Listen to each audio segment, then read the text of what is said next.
بسم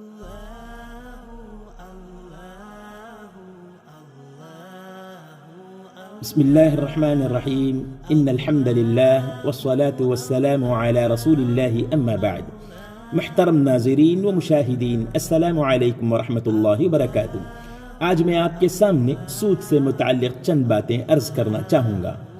ناظرین، کسی بھی آدمی سے یا پھر کسی بھی فائنانس کمپنی یا بینک سے سودی قرضہ لینا یا کسی کو سود پر قرضہ دینا یہ عمل حرام ہے، مگر آج یہ اتنی عام سی بات ہو گئی ہے کہ معاشرے کا ایک بہت بڑا طبقہ اس میں ملوث نظر آتا ہے، جبکہ سود وہ گناہ کبیرہ ہے کہ جس میں ملوث انسان سے اللہ اور اس کے رسول نے جنگ کا اعلان کیا ہے۔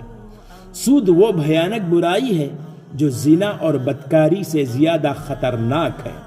سود وہ سنگین جرم ہے جس سے اللہ کا غضب اور اس کا قہر نازل ہوتا ہے۔ سود وہ بری بلا ہے جو آدمی کو فقر و فاقہ اور محتاجگی و مفلسی میں مبتلا کر اسے کنگال و برباد کر کے رکھ دیتی ہے۔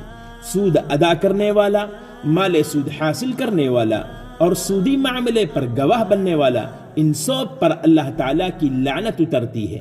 سود کے مال سے پلا ہوا جسم یہ دوزخ کی بھڑکتی ہوئی آگ کا ایندھن ہے۔ سود معاشرے کے غریب آدمی کو مزید غریب اور کمزور کو مزید کمزور کر دیتا ہے۔ سود وہ نحوست ہے جس سے زندگی میں خیر و برکت اٹھا لی جاتی ہے۔ اللہ تعالیٰ فرماتے ہیں یمحق اللہ الربا، اللہ تعالیٰ سود کو مٹا کر رکھ دیں گے اور اسے نیست و نابود کر کے رکھ دیں گے۔ یاد رکھیے گا، مال سود سے بنایا گیا مکان، خریدی گئی گاڑی، رچائی گئی شادی، رکھا گیا فنکشن، شروع کیا گیا کاروبار، یہ سب خیر و برکت سے محروم ہو جاتے ہیں۔